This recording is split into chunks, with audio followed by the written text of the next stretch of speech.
Hello from Webster, Alberta, and this is the Good Food Farm. As opposed to the farm with the good food, which is one of the farms in my movie, but there's some similarities between those two. They're both small-scale meat producers. They sell their meats and their animal products directly to the people in their areas. So they have pigs that'll turn into bacon, and they have cows that they'll butcher on farm and sell for hamburger and steaks and beef. They have 300 laying hens, which is the most number of hens they're allowed to have without being part of the supply management system. And we discovered that in our discussion last night, Norwin and Ruth and the Good Food Farm, they're really the only farm in the area that is full-time farming without having an off-farm job. They're not getting rich, but they're making it.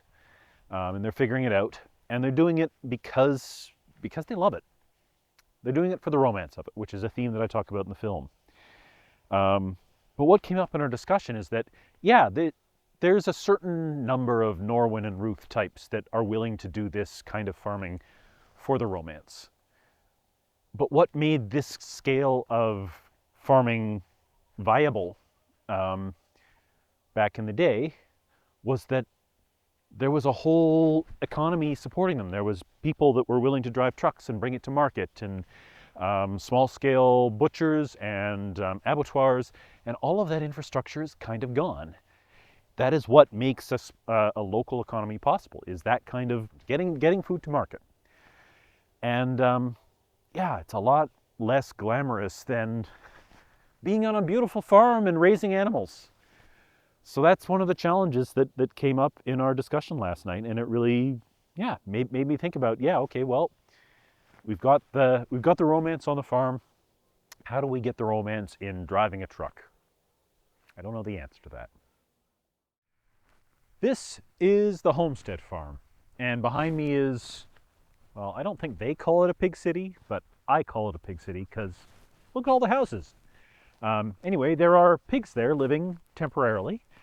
Because the Homestead Farm is doing something interesting. They are doing pasture-raised, rotationally grazed pigs, and also chickens and cows, all sorts of meats.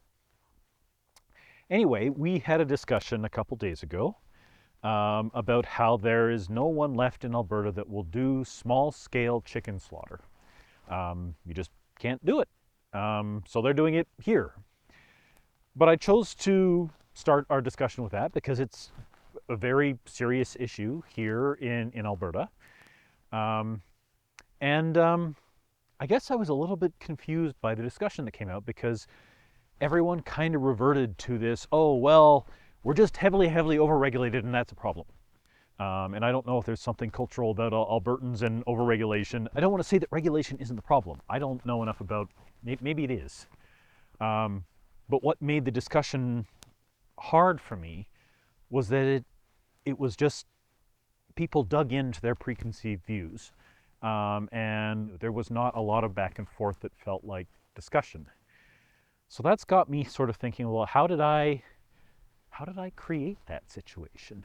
I'm supposed to be traveling Canada facilitating discussion, and so when the discussion doesn't turn out, I mean, I feel like that's kind of on me because I created the discussion. So I'm trying to figure out, well, how do we have a discussion about overregulation that leads somewhere practical? You know, how do we actually get to nuts and bolts of, okay, well, which regulations are the problem and how do we change them?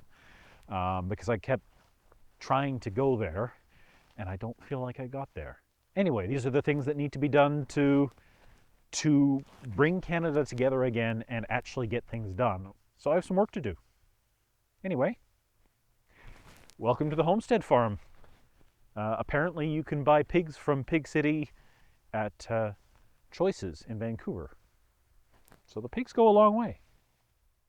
See you next week. Don't forget to subscribe.